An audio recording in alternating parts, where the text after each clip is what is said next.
આપણે રિલાયન્સની વાત કરીએ મુકેશભાઈ અંબાણીની, બરાબર, તો ત્યાં ધીરુભાઈ અંબાણી, મુકેશભાઈ અંબાણી, અત્યારે એમની થર્ડ જનરેશન, બરાબર. ઘણા બધા ફેમિલી બિઝનેસ સાથે તમે કામ કર્યું છે, ઘણા બધા ફેમિલી બિઝનેસ જોયા છે, પણ એ પરિવારમાં કે બીજા કોઈ એવા સક્સેસફુલ જે રન કરી રહ્યા છે, એમાં એવું શું અલગ છે કે થર્ડ જનરેશન હોવા છતાં બી બિઝનેસ એ રીતે જ ગ્રો થઈ રહ્યો છે? જ્યારે આપણે ઘણા બધા આપણી સામે આપણે એવા કેસ બી જોયા છે કે નેક્સ્ટ પેઢી છે એ હેન્ડલ નથી કરી શકતી, એ જે પ્રોબ્લેમ્સ આવે છે ટેકલ નથી કરી શકતી, તો એવું ત્યાં અલગ શું છે?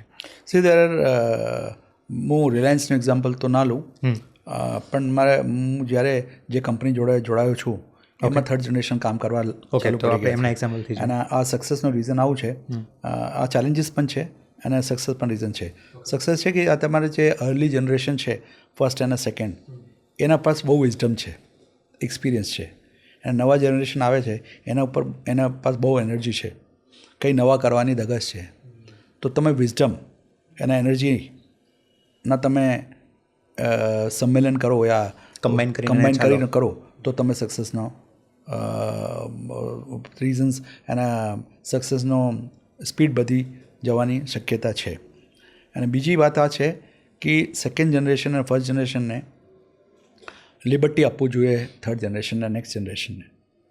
તમે લિબર્ટી આપશો, ફ્રીડમ આપશો તો એ રિસ્ક લેશે, અને જ્યારે રિસ્ક લેશે તો થઈ શકે કે 10માંથી 6 ભૂલ થઈ જાય, પણ નેક્સ્ટ ટાઈમ 6 ના થાય, 5 થઈ જાય, 4 થઈ જાય. પણ બહુ મોટી વાર હું જોયું છું કે ફર્સ્ટ જનરેશન છે ને એ અલાઉ ના કરે એને રિસ્ક લેવા. એ એના ઉપર આ જોર બહુ નાખે છે કે મને તારાથી વધારે ખબર હોય. તો એવી રીતે શું જે નેક્સ્ટ જનરેશન છે ને એ કોઈ દિવસ રિસ્ક લે જ નહીં.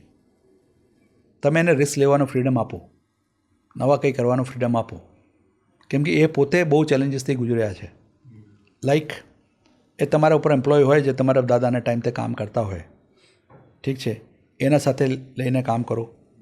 એ ચેલેન્જીસ છે કે એને સમજાવો, કેમ કે આ જે ફર્સ્ટ જનરેશન સેકન્ડ જનરેશનના એમ્પ્લોય હોય એને લાગે કે આ નવા છોકરા છે એને શું ખબર હોય, થિંકિંગ જ મેચ ના થાય. એને નવા જનરેશન આ પ્રોબ્લેમ હોય કે એને કાઢી ના શકું, એને લઈ જવું પડે સાથમાં.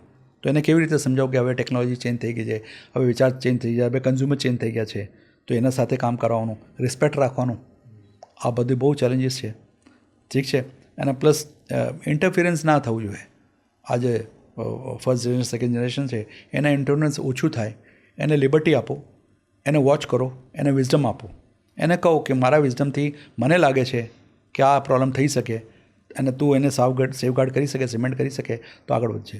And again the communication between the first generation and the next generation, the early generation next generation is very very important.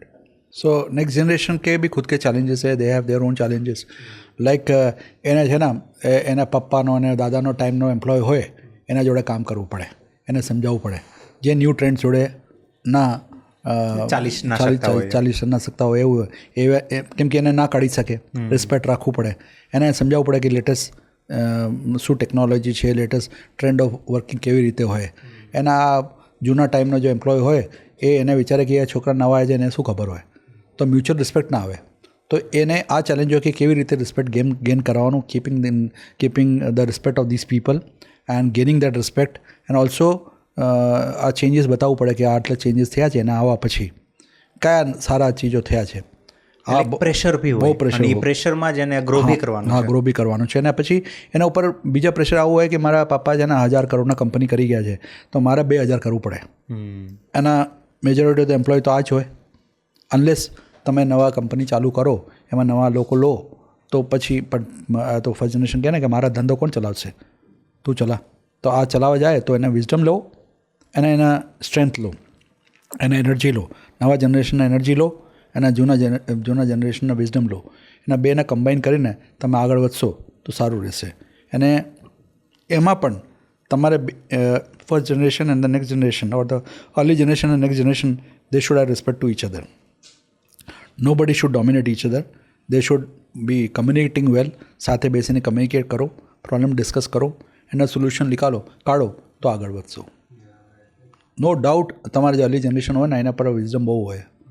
હું જ્વેલરીનો એક્ઝામ્પલ આપતો હતો, એ રિલેશનશિપ જે લીગેસી છે એ ક્યાંથી આવ્યા? એ પ્લેટફોર્મ કોને આપ્યું તમને? પ્લેટફોર્મ આપ્યું. હવે તમે નવા જનરેશન સર્વ કરો, બટ જ્યારે તમે નવા જનરેશન નવા ઝેન્ઝીને ડીલ કરશો પણ તમે આ જે બીજા તમારા જનરેશનના કસ્ટમર હતા એને ના ભૂલી શકો ને તમે. એને તો આ જ રિસ્પેક્ટ આપવું પડે. એ ગામડા વિસ્તારથી આવે, એ હવાઈ ચપ્પલ પહેરીને આવે પણ 50 લાખનો માલ લઈ જાય. અને નવા જનરેશન આવે એ 30,000 રૂપિયા ખરીદે, 10 દુકાન ફરીને આવે, પણ એને પણ સેટિસ્ફાઈ કરવું પડે તમારે. પણ આ તો બે કોમ્બિનેશન હોય ને, એની સમજ હોવું જોઈએ. આ wisdom and energy should be combined. Right.